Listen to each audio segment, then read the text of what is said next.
Hello there, and welcome to a brand new episode of Formula Pod. And today we're talking all about the Australian Grand Prix. Like Viking comeback, I would say, in Steiner words. Viking comeback. At the same time, he himself was interviewing all the race winners, like the podium finishers.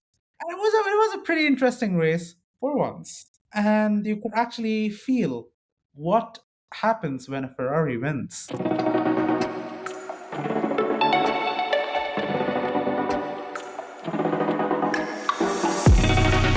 yeah, joining us on today's podcast, we have representatives from McLaren, Ferrari, Mercedes, teams which had significant things happening over the weekend. Um, from McLaren's end, yes, we have Ashruti joining from London. From Ferrari's and change of voice, we have Nathan coming back after he's disappearing from what do you call from Singapore, and then now erupting back after another Ferrari win. I wonder why.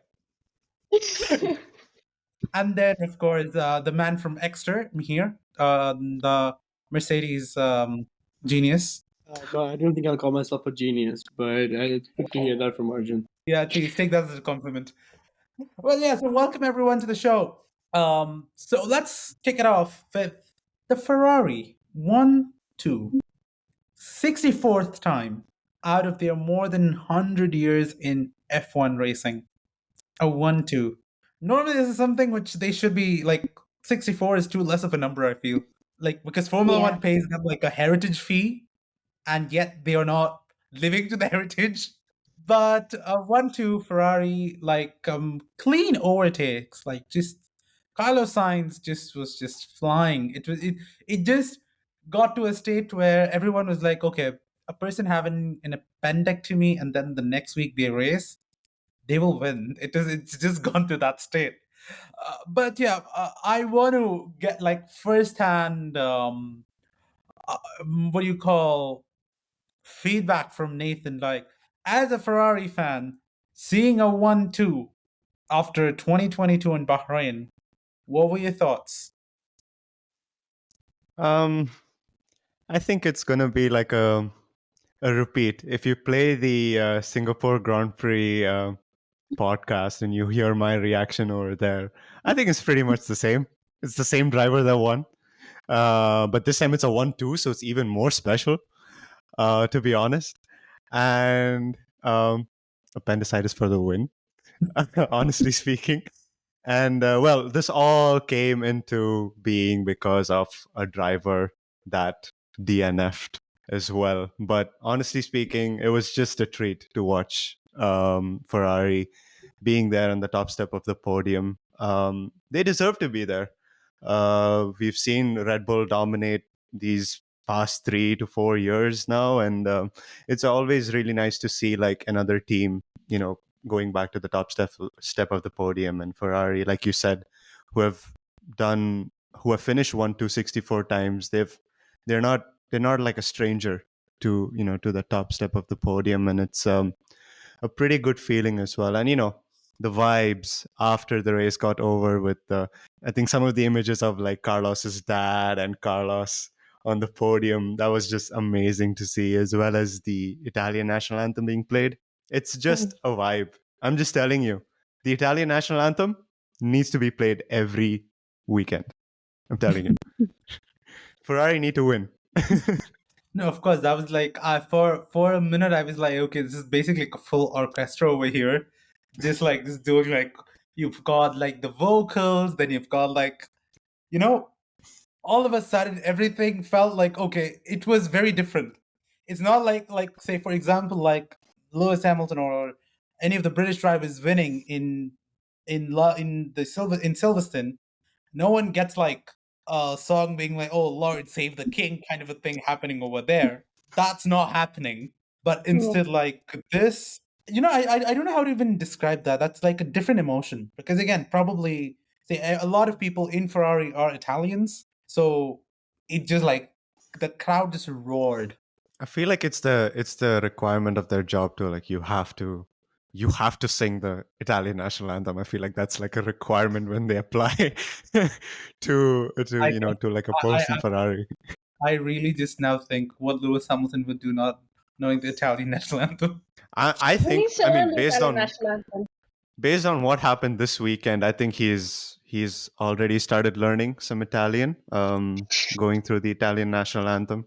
Started working on his he's working on his Italian. Yeah.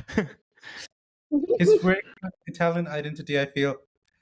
But yeah, like mega job from him. Like, but yeah, at the same time, you even got the Carlando the Carlando team on the podium as well. That was So so cute. I loved it so much. I need to speak to the McLaren person because First of all, ex teammates yeah. and now sharing the podium. Like, as a McLaren fan, what did you feel like seeing both of them? Because First of all, technically we have like 1-2 Ferrari, a 3-4 McLaren. that was good. That was really good. And I know like you even support Ferrari like I'll not say on top of your mind, but you support Ferrari. I just checked the chat. But yeah, seeing McLaren with their first 3 and 4, that was beautiful to watch. I mean, Oscar and his P4 in the Australian Grand Prix in his home race, that was something that I kind of predicted last episode, didn't I? Like that he will do quite well. Funnily enough, I think I also predicted Max's retirement / crash, but it was not a crash, but retirement. This was just me being a McLaren fan. But I just to see Carlos and Lando together on the podium again. I sense a sign. I sense like a pattern. Every single time Carlos wins, Lando's right there with him on the top. So I mean, we need more of Carlando together. But I'm really happy for Ferrari. Just that when Max had retired the car, I mean, the race was at 4 a.m. for me. I got up ready to see Max take another win. And then I see Max retire the car because of an issue. And then Carlos takes over. I'm like, this is what I want to see. I am waking up fully. I am amped up and I'm ready to watch this. So to see Carlos take another win again, being in Singapore last year, was just beautiful to watch. And to see Ferrari, McLaren on top. Oscar, how he was last year in the beginning and how he is now from the start. I was telling when we were recording last year, right, when Oscar kept not getting points, I was like, he's a rookie, he's new, give him some time. His rookie year, he still did really well for the second half. This time, he just started off really amazingly well. To see him get points, he's higher than Lando in the driver's standings. No one expects a driver who's been there for 5 years to be dethroned by someone who is just in a second year. Exactly. No one expects that. And to see him to be able to do that, he's a driver that initially I was like, I have my doubts, but at the same time, like when I saw him race, I was like, wow, he has the guts, he can do it, and he is doing it for the team. And it's not just for him, like during the race, they had to swap places. He didn't complain a bit. He was like, okay, I'll take it. This is his home race. And he still was willing to swap. He's doing it not just for him, but for the team. And that's something that we do love so much. So yeah, my sense on it. One thing I have to say is, you said every Carlos win there's a Lando. Apparently, Carlos' very first win there wasn't Lando even in the vicinity of the podium in the first place. FYI. It was this is a pattern that's starting from last year. See, like a good start. Just like trying to jump from one place to another place to another, and just like figuring out things. But anyways, I need to talk about our team, Mercedes. For some reason, even though the drivers say, okay, last year's car was a diva, this year's is even more better, I personally still think it's a diva, still. Because it's very inconsistent for some reason, because you see an FP3, George and Lewis in P2 and P3. Quali, you see Lewis like getting knocked off in Q2, and then you see like in the race by lap 15 he retiring. Like last year, yes, we did see George retiring as well, due to fire on his engine. But then this time, again, the engine just shut off all of a sudden. So Yeah. as a Mercedes fan, it was a bit disappointing to see like a double DNF.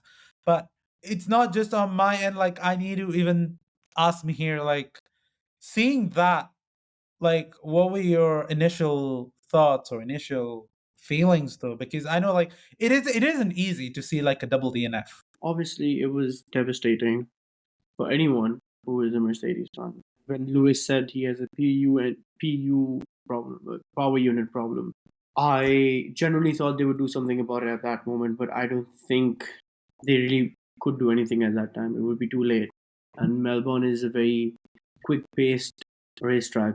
That's one. Number two, I think looking at how Lewis is behaving in terms of his attitude towards Mercedes right now, I think it's slightly demeaning. I mean, as a Lewis fan, I love Lewis, but I can see him just losing hope with Mercedes. And I would understand if there was a crash or it was a puncture, but a power unit issue is something that's very rare in a Mercedes car. I haven't heard that in quite some time. Brake issues, yes, my seat's too hot. I hear that a lot, but this is something very new and it's also very frustrating. Not for just me, but I can only imagine how Toto would feel. I'm just disappointed in Mercedes as a whole.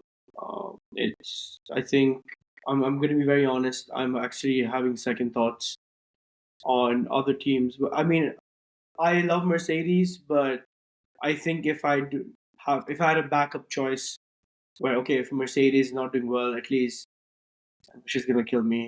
I actually do support McLaren a bit more now, because they do actually have a What fight was in that in the house. chat box? What No, was but in the obviously, chat box? Join the I team. know, I know. Let me finish. Let me finish. I have a Let me point. let you finish. Let you finish. I have a very mature reason to do it. Just because I really feel that McLaren is really putting their effort into what's needed to be done. Their research, the strategies are working quite well, honestly. And they are giving a fighting opportunity not to just themselves but other teams as well. Mercedes is far behind. I would say Mercedes is as good as Stake at this point. Wow. Comparison is, I don't even have words in the first place for this though. Aston Martin is doing phenomenal. I'm so sorry if I mean if you eliminate You Stroll, see, like, yeah, Alonso's doing quite a good job. I agree with you on that end, because for some reason, like, okay, you won't.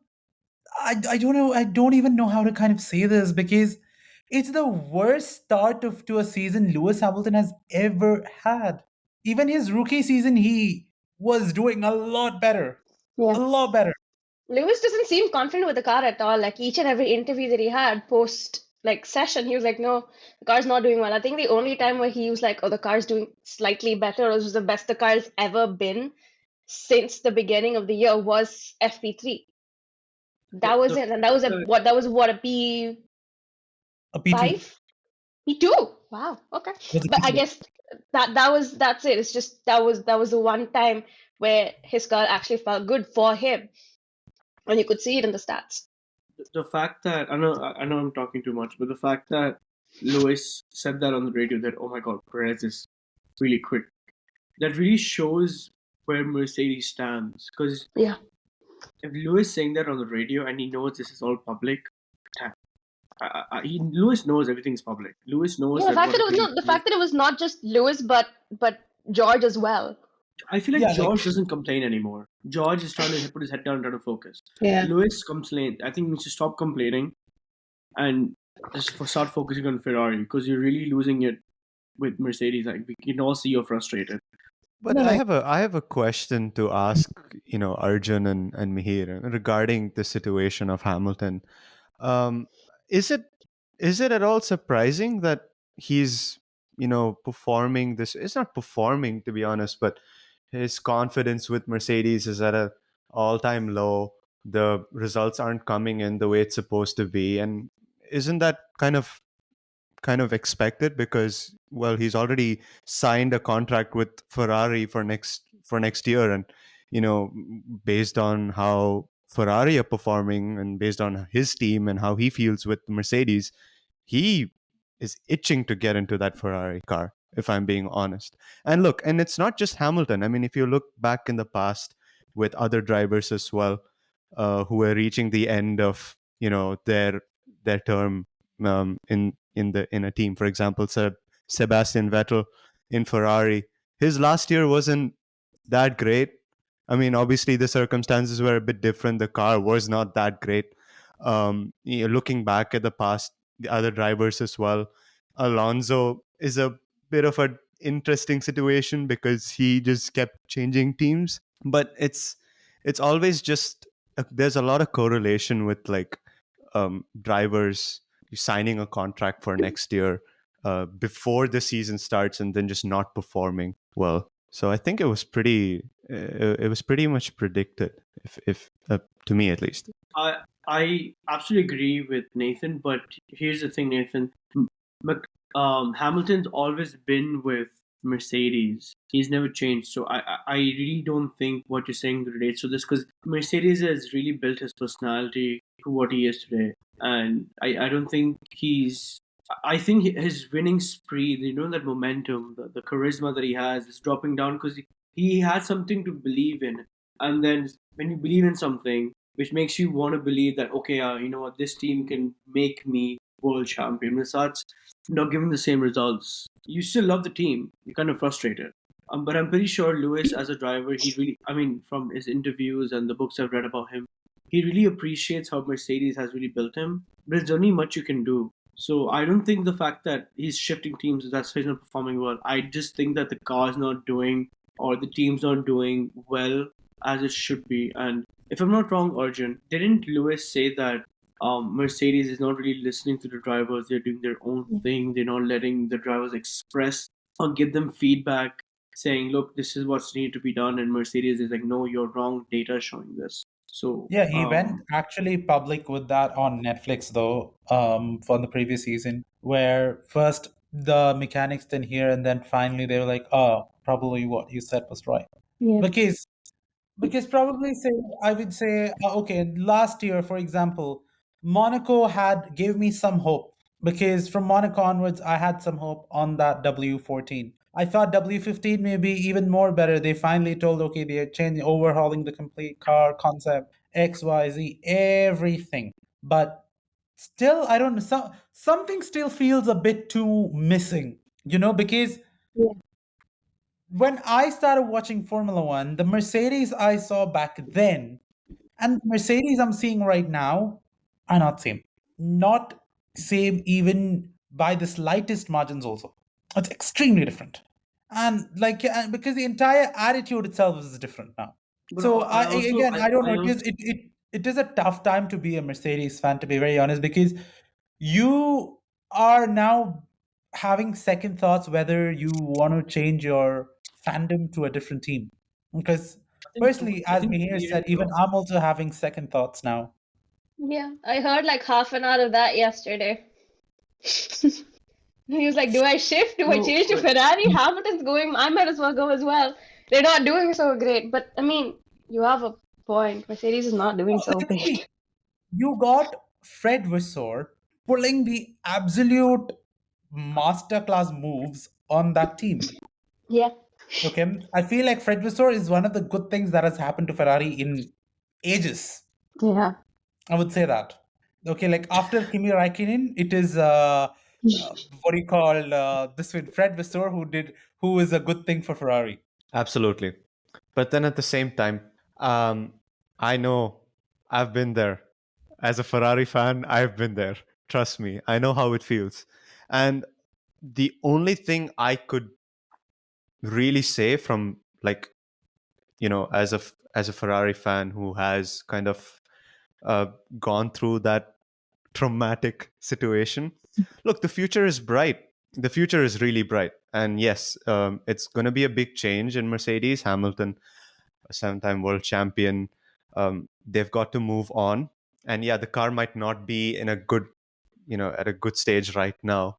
But looking ahead, there's a lot of talented junior drivers who maybe not ready to step up or step into his shoes and win races left, right, and center, but at least provide a solid foundation to push the team forward. And I think that is a pretty good sign. It's not all not all, hope is not lost for you guys, and that's pretty good. And comparing it to other teams, your junior driver setup is very good, and that's something scary to look at for the future, to look for in the future as well. But Nathan, you No. also need to understand the fact that Mercedes is a heritage team. You can't let any youngster come in and be like, you know what, yep, this is my thing now. It is not Red Bull. Red Bull has a dynamic charisma and characteristics where they will look. And also, Red Bull has a history of changing drivers quite drastically, actually. Mercedes keeps the drivers considering, because they really want to showcase that we believe in this driver, so you should too. They don't question us anymore. And Lewis, obviously, being there since the beginning, it was a massive thing. No one is going to come straight to Mercedes. They'll go through Williams as a training simulation, and then it'll come to Mercedes. Unless if it's Carlos or if it's anyone who's already existing in the grid, then it makes a different thing. Then it's a whole different situation. Yeah, of In fact, course. do you know what? I'm so sorry. I'm just gonna ask this very serious question. I'll start with Nathan. We'll go to Vish and then we'll go to Arjun. Nathan, if you had to put one driver in Mercedes for next year from the current grid, who would it be, replacing Lewis?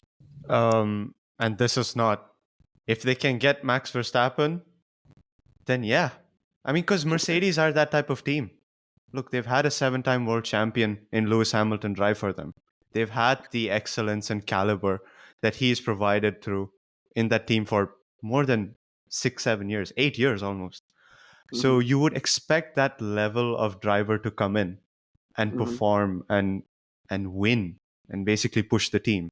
Yeah, the comment that I made about the young drivers, well, that's for the future, let's say like in 5-7 years, not immediately.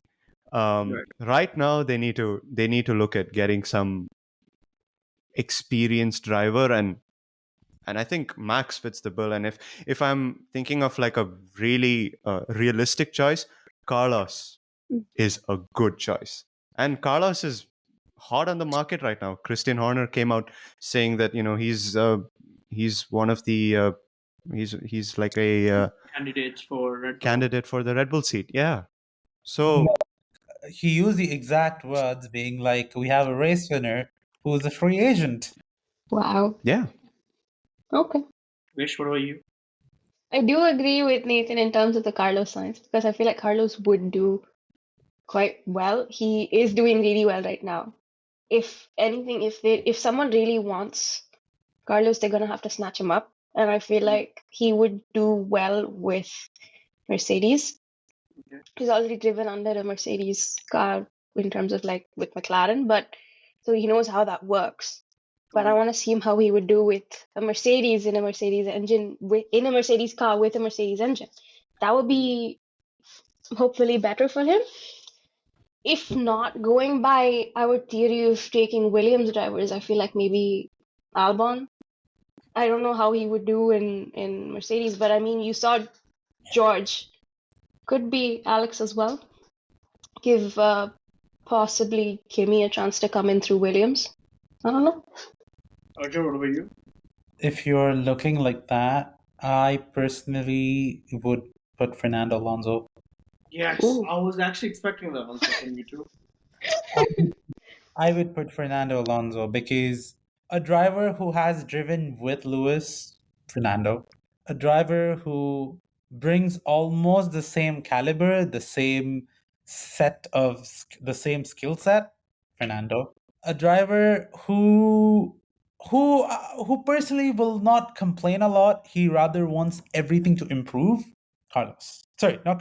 Fernando. Back in your mind, you want Carlos, What are Arjun. you doing, brother? You want Carlos. I said Fernando twice and then Carlos by accident. Sorry. The only reason why I didn't mention Fernando is nothing against him. 2-time world champion, amazing driver. Look at what he's doing in Aston Martin. It's insane. The only thing I found a bit, a bit icky was the kind of comment or the press that he gave at the start of the year where he was unsure about his future. Look, he's 42, 43 years old. How many seasons are you going to get out of him is a big question. And, that's also a big factor. If Fernando Alonso was, let's say, Carlos Sainz's age, then hands down, he's the number one candidate, for sure. But I feel like age is like the only factor there in that situation. But he's a really good option as well. He's a really good option in the short term. If you're looking at like a world champion's point of view, he's the only one available, if I'm not wrong. Yeah, he is the only one available. I'm so sorry to break it. I just got news right now. Toto Wolff will not be attending the Japanese GP next weekend. What? Yeah, Toto said previously that he aims to scale down the amount of races he attends in person over the next few years. Mercedes' poor run form has nothing to do with Toto not attending the race. I don't buy that statement for some reason. No, it's on the news. It's on racing news. Well, I just know one story is that there may be probably a potential chance of Sebastian Vettel coming back. Again, he is just 36 years old. We saw him in that Porsche. Yeah, so again, he is giving priority to F1. If not, he will be doing a Le Mans with Porsche Penske. But again, if Sebastian Vettel also is someone who could do. If that's the case, then I will be really surprised because other than Fernando Alonso, he will be the only driver who has... No, I think Fernando Alonso is the only driver who has driven on all the constructors of Formula One ever. He has driven under... No, he hasn't driven under Red Bull, right? No, he hasn't. He's never been part of the Red Bull family. He was driven under Honda for McLaren when he was at McLaren. Ferrari, Renault, now Mercedes, 4 engine suppliers. Yeah. So, like, with Sebastian Vettel, he did it with Sauber, which that time back then was BMW, and then Red Bull, Ferrari, and when it's Aston Martin, Mercedes. So it was only like, he only missed like Renault in the mix. But I'm really hopeful, like, if for example, Sebastian Vettel can come back, there may be probably some shift in dynamic. Again, because Sebastian's charisma is also somewhat, I would say, similar to Fernando. But Fernando, as you, like, the part where Nathan said, okay, how much years? It probably can be 2 or 3 years at the max. They just want to get Kimi Antonelli to kind of get everything in place, just so that by the time he comes in, a seat is ready, and for him, a long-term contract is ready for him, and everything is set. But in true honesty, I just want to... This may be sometimes a conflicting topic, though. I'm just going to question Toto Wolff's ability as a team principal. Damn. 3 years. It's the 3rd year in running. A car which is not doing a good job. Like last year, 2nd place. Like till the last race, we had to wait. Okay? Like the previous year, just 1 win. Like something just honestly does not sound that great to me with Toto leading the team. Because as I have heard, as Mihir said earlier, like he will not attend the Japanese Grand Prix. But there is an interim team principal there who will absorb the role when in Toto's absence. So I'm just a bit confused what's the situation looking like in terms of Toto leading the team. Any thoughts, like you guys? Mihir, Nathan, Vishruti, go for it. I mean, I think this could be a thing where they're slowly easing him out. I don't know. So he's not coming to the Japanese Grand Prix. Mihir said that, and I also checked Telegraph, and Telegraph says the same. So he's not going to be there for the Japanese Grand Prix. maybe he's gonna come in for lesser Grand Prix, and by the end of the year he won't be there, and they'll announce that they're bringing in another team principal. Who knows what could happen? But this is weird not seeing Toto, because since I've started watching F1, it's only been Toto, and then they haven't exactly had the best run. When was the last Mercedes win? When George Brazil 2021 won. 1-2. When 2022, George right? 2022 when George won. 22. So it was quite a while ago. Not exactly the best thing for them, is it? No, and plus it was the most criticized car was their last win. Yeah. The most Yeah. criticized F1 car in history, most criticized Mercedes F1 car in history gave the final win. After that, Yeah. nothing happened. Yeah. See, my mom yesterday, she was questioning me about F1, and she asked me two questions. One, when is Lando going to win a race? I cried for like 5 minutes and then moved on to the second question. And mom's like, who's Toto Wolff? I was explaining to it. I was like, Mom, there are drivers and then there's Toto Wolff. He's in charge of almost everything. So if someone who's in charge of everything in that team, and the team gets two DNFs in one race, and it just has a horrible weekend throughout, they're going to rethink the entire thing. And the fact that the last race win was 1.5 years back, it's not exactly the best, because given that Mercedes had been winning for a really, really long time, and then all of a sudden Max comes, topples it, and Mercedes just starts going down. What happened? Why did it change? Is what they need to question. And what is the reason behind it? I don't think it's the drivers. Lewis, Nathan, regardless of what you said, that Lewis might be scaling back, I don't think he's scaling back. I don't think he's the type of driver to scale back, because Lewis has always given his all, even with McLaren. He was 1 year, right, in McLaren, so he still gave it. He still gave it his all he won. So it's just to see how things change. It's not the drivers. It's the car looked fast. It's not. It looked good in the beginning of the season. So I don't know what's wrong, but it's not the drivers. It could be the car, but like Mihir said, when was the last time they had a power unit issue? Crashes, yes. Every single time Carlos has won a race, George has crashed from the beginning. So it's not them. Maybe it's something internal, and they start at the top. It's big pressure. It's big Yeah. pressure. It's big pressure for Toto. I mean, the whole idea of Lewis Hamilton, who spent like so many years in that team, leaving the team in the first place, I think is a big pressure point for Toto. That is on Toto. Started questioning why he's leaving.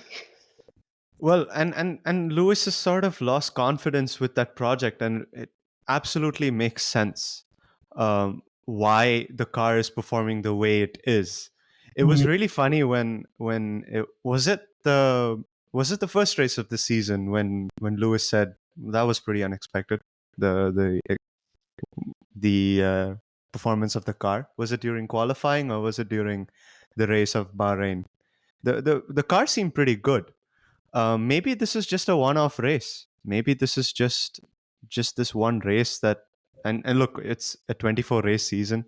We're still in the third round. No, and but then I feel it's too early. This is something which I think, like when we started Formula Pod, we said we don't wait. We will wait for the first. We'll wait for the second. But after the third race, we will have some idea about the performance. Yeah. Again, but there may be success stories like McLaren, which like from Austria onwards, they started climbing up the ladder. Yeah. There may be a case. There may be a situation like that. But as an honest Mercedes fan, I just have to say one thing. Please get your shit together.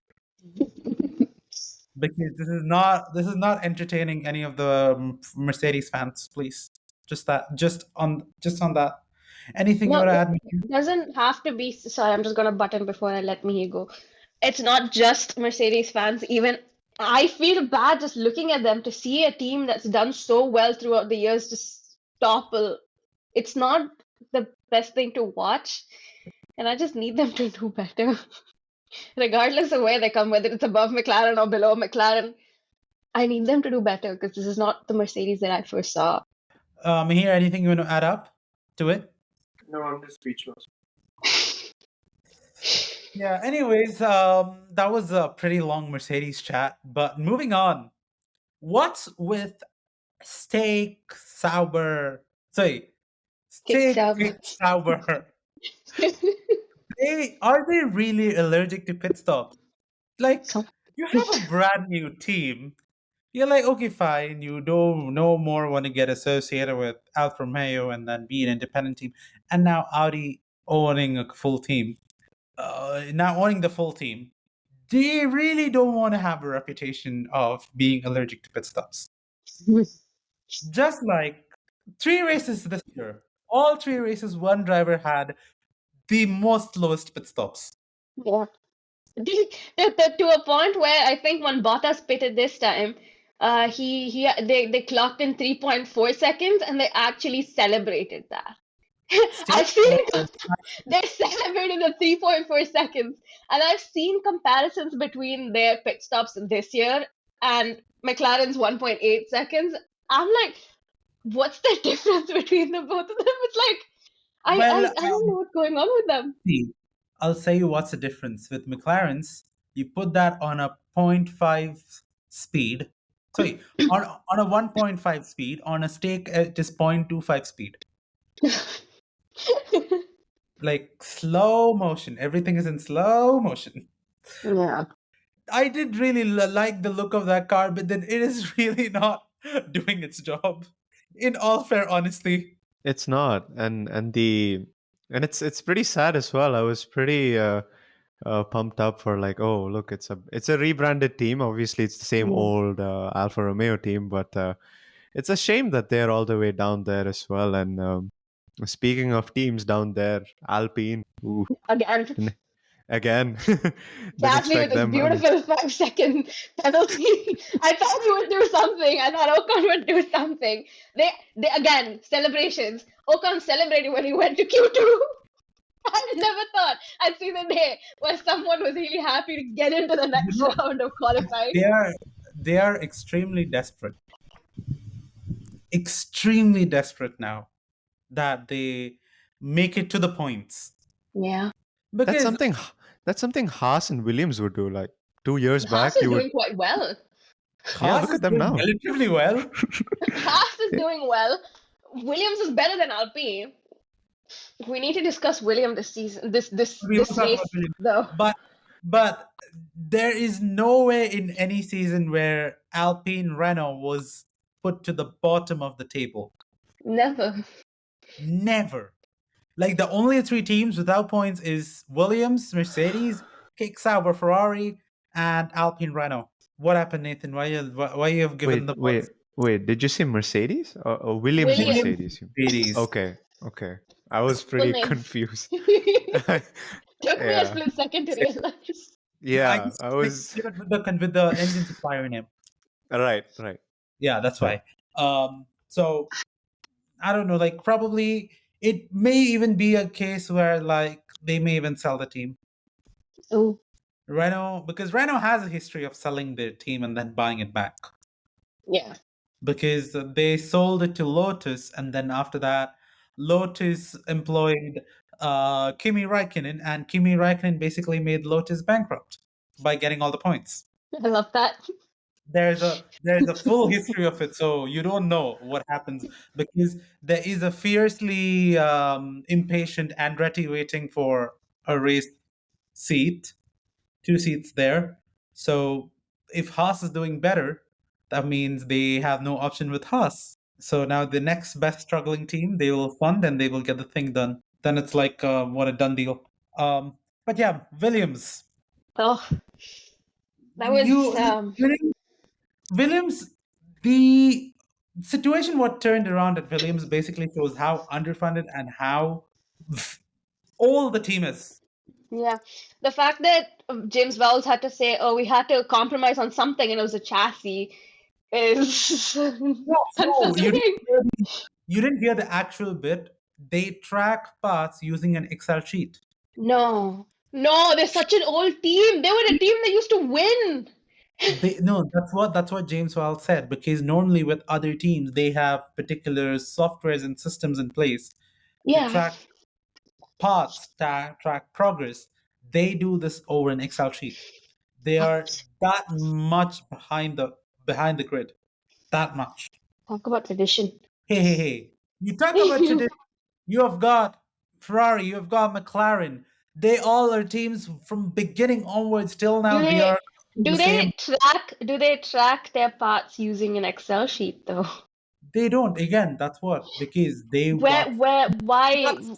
they got funded accordingly. Like McLaren was in the brink of bankruptcy, is now completely owned by the Bahraini Sovereign Wealth Fund. Like the latest news. Interesting. So yeah, it's how I would rather call that like a Bahraini British company, because it's completely owned by Bahrain Sovereign Wealth Yeah. Fund. So that basically, what do you call, displays out how in crisis is the team, how it is in dire requirement of facilities. They topped the Destructors Yeah. championship last year, right? With their crashes and incidents. Oh, Logan Sargent. Logan. Yeah. He's basically, I'll say, the eagle to crash. But to be honest, this weekend, Alex taking Logan's car after crashing, I feel like James Wells did a good thing. Well, he was criticized, honestly, because being like, oh, Logan, like, come on, no one should be sacrificing this. Of course, no one should be Commentators sacrificing. were kind of really passive aggressive. No, they should not be. But then you think this, because James Wells is a guy who is coming with some statistics background. Mhm. In his end, in his brain, he would be like, Alex would rather try to bring it to home than Logan. Yeah. So rather give the car to Alex. And Alex tried. Alex was basically one position away from the point. Yeah, he was close. Or else Williams would enter into the point situation. So you don't know as to how these things will go. Yeah. But I really hope Williams No, he made a does get their shit together as well. Yeah. No, he made a good decision. James Wells made a good decision, is what I think. Commentators were kind of passive aggressive. So FP3, if I'm not wrong, one of them were like, they pan in on Alex Albon, and they're like, it's Alex Albon's birthday today. Happy birthday, Alex Albon. His present, Logan Sargent's car. I was like, wow, this is live. This is on air, and they're saying this. And the interview that I saw with James Wells posted, I was like, why? I mean, he did make a good choice though. I mean, Alex was close, albeit I think they probably would have wanted at least P10, but Yeah. I feel like he did a better job than what I think Logan would have done. Plus that Alex has been there for a lot longer than Logan has. Yeah. But again, this is again time will tell us how things will go forward. We're just in the third race, 21 more races to go. A lot more to discover. A lot more. I just need to shed light onto the Visa Cash App RB. First points for them, Yuki Tsunoda, 6 points. That was not bad. Crucial points for them. But at the same time, you've got a Daniel Ricciardo who is got an ultimatum now that in 2 races he needs to score points. Because now Yuki is in the safe zone. Yuki is like, okay, I've done my job. This is it.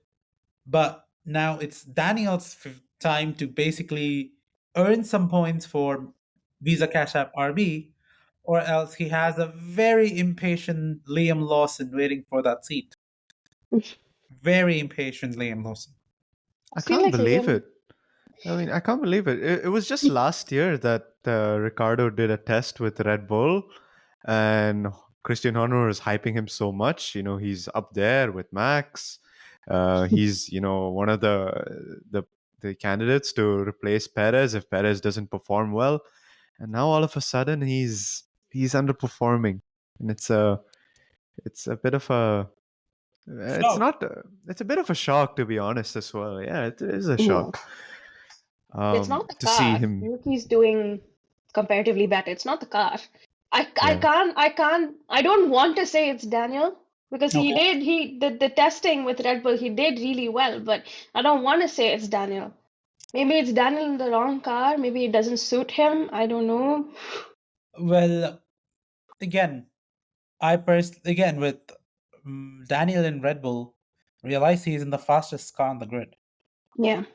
Anyone with the fastest car can produce fastest lap times. Yeah. And Yeah. plus, he came a bit damaged from McLaren. He No, did. Yeah, like that I'll agree. he came as a bit damaged material from from McLaren, and then he's trying to recover.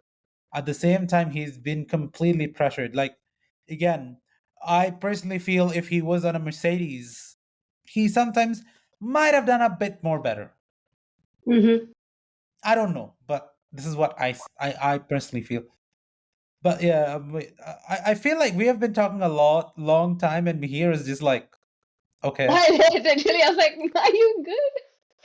No, dude, no, I'm listening to your points because obviously I want to make the right comments and statements. I'm really trying to evaluate and understand what you guys are. It's not that I'm quiet. I'm just trying to understand your perspective as well, so then I can give my input. But whatever you guys are saying is absolutely accurate. So you are literally taking the words out of my mouth. So there's nothing to say other than agreeing to it. But if I do have to make a comment on what happened with Logan and Alex, I would absolutely agree with Williams' team principle.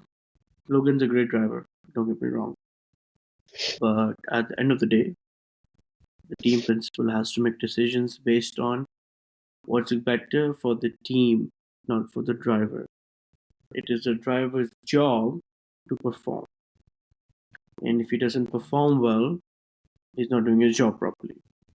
So the team principal, obviously, everyone knows, has to get everything aligned to get good results and profits. So sometimes these hard decisions may seem like it's unnecessary, but we are standing on the bright side of what it is. The team principal actually has a lot of more pressure in his perspective.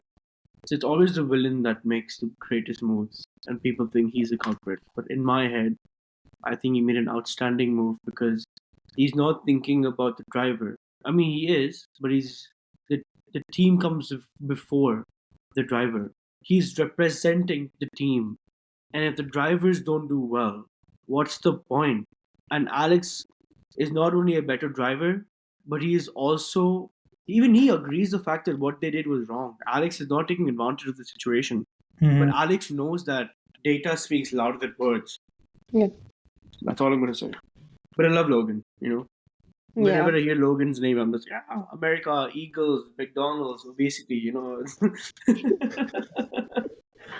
Whenever I hear Logan's name, I just remember that Instagram reel which comes up with like Logan's face attached to an eagle, and then Oh yeah. slap him. There's the American national anthem playing in the Oh background. yeah. I have one question, totally out of context for this, but I remember reading somewhere, I just remembered. This race ended with a safety car. What about 2021? Yes, we need to talk about that. What about 2021? Where did that go? I will not talk this is a safety car, but this is rather a situation which should have been red flagged, but it didn't get red flagged. Yeah. Oh, okay, I thought, okay, it was a last lap. Probably they will just be like, okay, the race is done. It was the last lap. We'll just like call it a day. But they didn't do that instead, which it is a big safety issue because cars finished the race, like every car finished the race, and then they are still circling back around. Yeah, I could see every car passing by, George. George's incident bit, but like I need to get again Mihir's insights on this in terms of like on the safety bit, what the FIA kind of thought about of not calling it a red flag. I think FIA is a joke. That crash, as much as it seems like it was a very normal crash, it was blocking the racetrack. George was sideways. There was exactly The car hit the gravel, then it went on the road. It's in the middle of the track. There's debris everywhere. There's parts everywhere. With cars going in the minimum speed of 100 above, are you okay? This race needs to stop. So what? It's on the last lap. It is still a race. George Russell is struggling to get. I mean, he is struggling. His car's tilted. Yeah. And it was just a virtual safety car. Doesn't matter. Why would you yellow flag it? It's not right. It wasn't right at all. What is FIA doing? Like, seriously, what the hell's going on? I'm getting very pissed off because they come up with stupid news and stupid rules that everyone has to comply with, because obviously no one has authority other than obviously the officials. Watching races and was so much fun. Now it's become like a business thing where no, it's a last lap, we all want to go home. No, the car is stuck in Dubai, Sheikh Zayed Road. When there's an accident on Sheikh Zayed Road, everyone freaking stops. Yeah. It's a 120 road, man. Everyone stops. The whole world is like, oh, what the hell happened? The police closes the lane. This is a single road with 20 cars. Well, for this race, it was less than 20 cars. They could have just put a red flag on it. Can you imagine George Russell sitting slanted in his Mercedes slow piece of shit car, and someone comes and just rams him, and then he flips over. It was so scary to watch. Like, I was seeing the video of him in the car after the race, and I was like, why on earth would they not red flag that? I get it, it's the last lap, I get it, right? But don't finish the race as a driver in the middle of the track. Like you said, anyone can slip. Anyone can go slightly, even if they don't go slightly over the speed limit, anyone can slip. It's a matter of extreme safety. You put a driver at risk. Just introducing a halo after someone flips over is not it. You need to actually comply with every single thing when a driver is on the track. It's not going to work like that. I think it's a splendid idea. I think halos are very, very effective with 99.95% effectiveness. Obviously, Lewis Hamilton had an incident where the Red Bull car did topple over and hit his head, and he did have to go to the hospital. But that's a very rare situation. But that halo has saved a lot of life, and I think FIA is in a splendid job. Sometimes they do something, I'm gonna say, wow, FIA is the best. MashaAllah. When I see this, I say, Astaghfirullah, what the hell's going on? They need to pick a side. It was really scary. I mean, most of the big accidents that, I mean, you look back, you have Antoine Hubert's crash in F2. It was also, again, the car was on the track.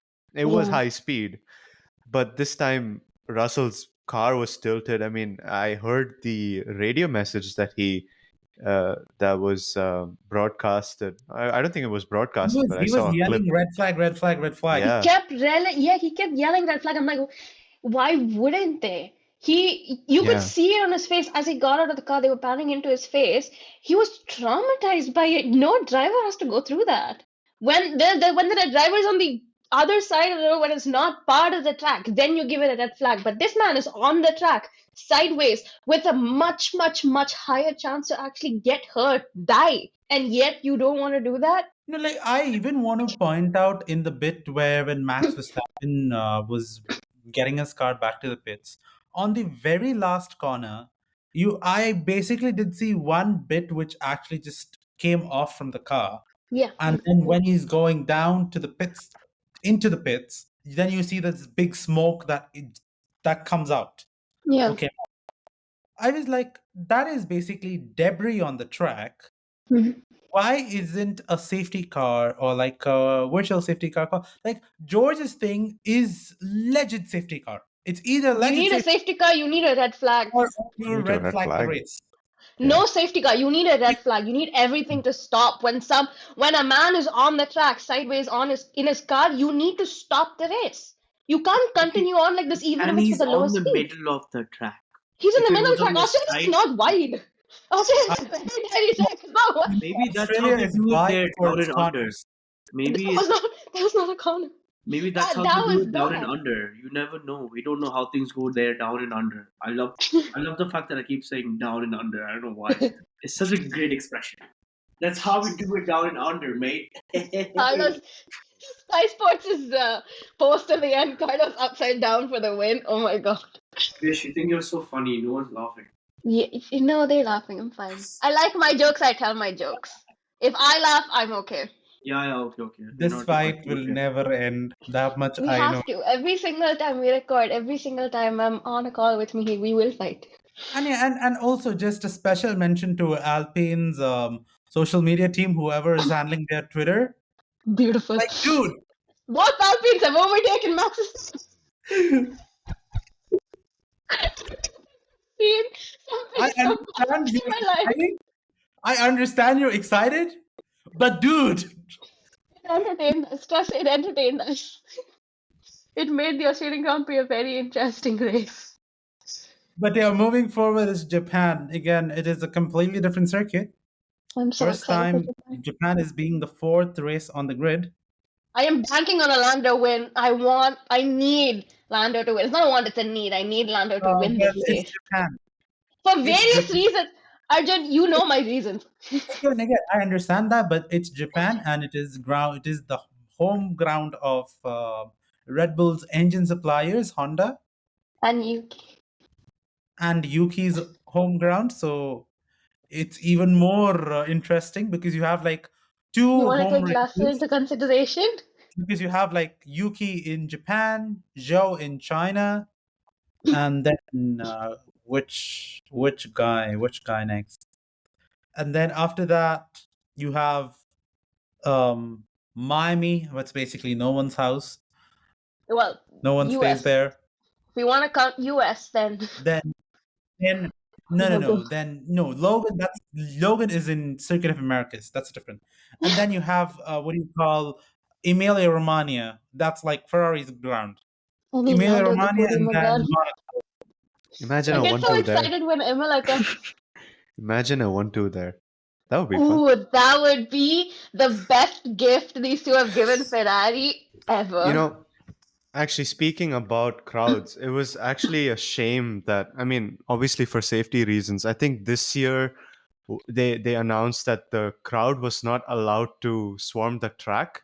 Yeah. This year, just specifically this year, I'm mad. And it's the one race that Ferrari gets a 1-2 and there's no crowd on the track with no tifo. There's no, Ferrari flags flying around. I'm just waiting for the Ferrari to finish 1-2 in an Italian track. I mean, there's only 2 Italian That's tracks. gonna be beautiful. this year. Well, It's I'm gonna be pretty sure if beautiful. Ferrari finishes a 1-2 in Italy, that'll be a public holiday the very next day. Oh yeah, they're capable of it. I missed Imola. It was Imola that was cancelled last year, right? I missed No, it was Emilia Romagna. Yeah. Imola. Imola was. Oh yeah, it's called Yeah. Imola. My bad. Yeah. I don't know why I call that No, Emilia but- Romagna, even though the name is Emilia Romagna. I remember Imola really well because 2 years back, Lando P3. The year before that, also Lando P3. I missed Imola last year. I need Lando to redo that. I will very gladly take a Ferrari 1-2. I need this podium. I need Australia's podium. Ferrari drivers could swap, doesn't matter, but I need Calm down. I need them. Calm down. I feel like we're going a bit too off now. We're I'm just in going our a own bit too off fantasies. that. On that editing. appointment, thank you so much for tuning on to another episode of Formula Pod. Please do like, share, and subscribe. Our podcast is available across all your favorite platforms. And yeah, support us through our social media platforms. That's formula.pod on Instagram. Until next time, which is basically going to be right before Japanese Grand Prix, because in the week between, we've got busy lives. Thank you so much. And yeah, see you on another one.